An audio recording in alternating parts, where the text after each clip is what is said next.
A small sphere of radius r1 and charge q1 is enclosed by a spherical shell of radius r2 and charge q2.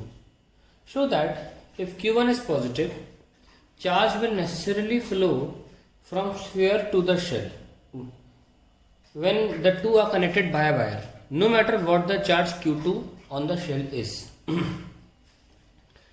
इनने बोला है कि एक sphere ले लिया इनने, सॉलिड भी हो सकता है, उसके ऊपर इनने चार्ज q1 दिया, पर दूसरा वाला जो है वो शेल है, सॉलिड होता तो अंदर q1 कैसे आती, दूसरा शेल है और उसको उन्होंने चार्ज q2 दिया। उन्होंने बोला कि अगर q1 पॉजिटिव है तो हमेशा चार्ज अंदर से बाहर ही ट्रैवल करेगा। इंडक्शन विल मतलब flow of charge will always take place from inside shell to outside shell. क्या लिखा है? Charge will necessarily flow from sphere to the shell. इसको स्फीयर बोला गया है ना, और इसको शेल बोला गया है। जब भी हमें चार्ज फ्लो दिखाना होता है, हमारा मेन एक इम्पोर्टेंट एक उद्देश्य होता है, हम बस दिखा दें पोटेंशियल डिफरेंस है। और अगर हमें ये दिखाना है सेपरेटली कि यहाँ से वहाँ जाना है, तो जहाँ पे पोटेंशियल ज़्यादा है वहाँ पर हम साबित करने की कोशिश करेंगे हाँ यहाँ पोटेंशियल ज़्यादा है, हालांकि इस बात के मद्देनज़र कि हम पॉजिटिव चार्ज को फ्लो करा रहे हैं, ना कि नेगेटिव चार्ज को, यानी कि ना कि इलेक्ट्रॉन्स को ना। अब देखिए, हमने बताया कि अगर फ्लो कराना तो पोटेंशियल डिफरेंस का लिखना ज़रूरी है। तो हम ज़रा बाहर के सरफेस को S2 बोल लेते हैं, तो सेकंड सरफेस की पोटेंशियल लिखें। It will be K। देखिए इसकी वजह से यहाँ माइनस Q1 आ जाएगा और यहाँ पे plus Q1, K Q1 plus Q2 divided by R2। ये लीजिए, ये R2 बोला गया और ये R1 बोला गया है। तो इंडक्शन से बाहर क्या हो गया, Q1, और अलग अलग भी लिख लो बाय R2 बाय R2, ऐसे भी लिख दिया मल्टीप्लाई करके। ये हमने बाहर की पोटेंशियल लिख डाली, बाहर इंडक्शन से प्लस Q1 आ गया। अब अंदर की लिखते हैं। अंदर जो है according to equipotential volume V2 तो होगा ही, साथ में अगर उस पर खुद भी कुछ चार्ज है तो उसकी वजह से तो होना ही है, और वो होगा K Q1 बाय R1। और हम देख सकते हैं कि अंदर की पोटेंशियल V2 तो है ही और साथ में ये भी है। तो हमेशा अंदर का जो पोटेंशियल होगा अगर प्लस चार्ज है, देखो इसीलिए कंडीशन रखी गई है कि इफ Q1 इज पॉजिटिव। अगर Q1 पॉजिटिव नहीं होता ना, नेगेटिव होता, तो हम नहीं बोल सकते, फिर ऐसी बात नहीं कह सकते फिर, क्योंकि फिर ये एक्चुअली में पोटेंशियल घटा देगा, फिर बाहर से अंदर आ जाएगा चार्ज अगर वायर लगाओगे तो। खैर, लेट्स बिगिन। और ध्यान रखना, हम हमेशा इस पूरे सवाल में पॉजिटिव चार्ज को फ्लो करा रहे हैं। तो अब we can see that inner sphere is always at a higher potential. So let's write that inner potential V1 equals to V2 क्या हो जाएगा, K Q2 by R2 plus K Q1 by R1। मैं agree करता हूँ। शायद कुछ लोग सोच रहे होंगे सर आपने V2 में सिर्फ Q2 by R2 क्यों लिखा, V2 तो यहाँ कुछ और ही है।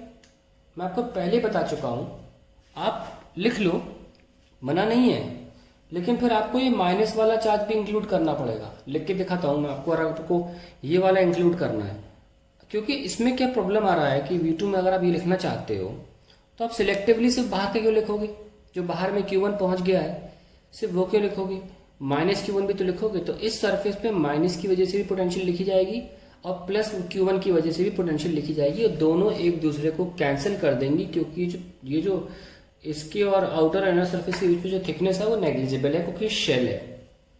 हमने आपको बहुत ध्यान से बताया था कि जब भी इनर सरफेसेस के बारे में पोटेंशियल लिखिए, इक्विपोटेंशियल वॉल्यूम को जब ध्यान में रख के आप लिखते हैं, तो आप इंड्यूस चार्जेस की वजह से पोटेंशियल को ना लिखें अंदर के सरफेस के लिए। इसलिए यहाँ पे मैंने induce charges that is plus Q1 और माइनस Q1 की वजह से पोटेंशियल नहीं लिखी, ठीक है, क्योंकि लिखने का भी फायदा नहीं है, वो कैंसिल हो जाएगी। चाहो तो बगल में आप पुट कर दो minus K Q1 by R1 by R2, minus का अंदर की वजह से बाय R2 और फिर बाहर के K Q1 बाय R2, देखो कैंसिल हो रहा है ना, that is I am not writing it. Now let's add a difference between the two. So we have V2 as K Q2 by R2 plus K Q1 by R2. देख सकते हैं आप, मैंने इसको ऑलरेडी डिवाइड कर दिया, अलग अलग मल्टीप्लाई कर दिया था। और V1 क्या था, K Q2 by R2 plus K Q1 by R1। ये मैंने V1 लिख दिया जैसा कि मैंने सॉल्व करके दिखा। आइए सब्ट्रैक्ट करते हैं। हमको पता है V1 हायर पोटेंशियल पर है, V1 minus V2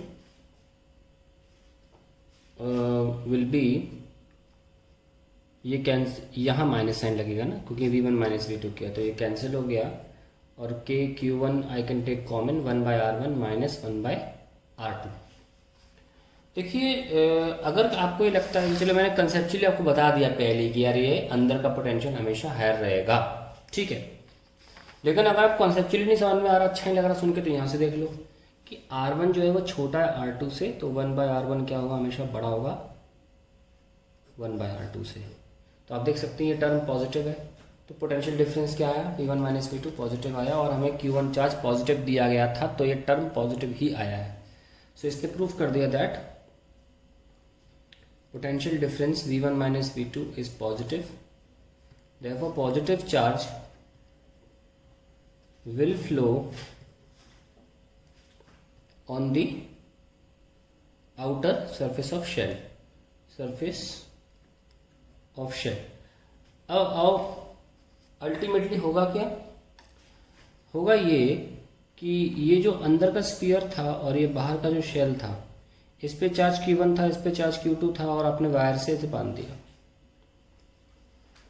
ultimately charge तब तक फ्लो करता है जब तक पोटेंशियल सेम ना हो जाए, पर इस पर हमेशा एक एडिशनल पोटेंशियल रहती है ना, एक एडिशनल पोटेंशियल रहती है खुद के चार्जेस की वजह से। और एक की पोटेंशियल वॉल्यूम कॉन्सेप्ट क्या बोलता है कि बाहर की पोटेंशियल अंदर भी होगी, और वायर से लगाने के बाद यहाँ पर भी पोटेंशियल अगर V है तो यहाँ पे भी V होनी चाहिए, यानी इसका खुद का चार्ज शुड नॉट एग्जिस्ट, नहीं तो फिर हमेशा ये ज़्यादा पोटेंशियल पे रहेगा। इसलिए पूरा Q1 कहाँ चला जाएगा, सरफेस पे, और finally this inner sphere will be devoid of any charge, inner sphere will be chargeless, कोई चार्ज नहीं होगा इस पर, ताकि सिर्फ बाहर की ही पोटेंशियल जो है वो इस पर आ सके। तो अल्टीमेटली हम ये कह सकते हैं कि दोनों सरफेसेस पे पोटेंशियल जो होगी वो होगी K Q1 plus Q2 divided by R2, ये पोटेंशियल दोनों सरफेसेस पे होगी। पर फाइनली ये सवाल का हिस्सा नहीं है, बता दिया बस मैंने।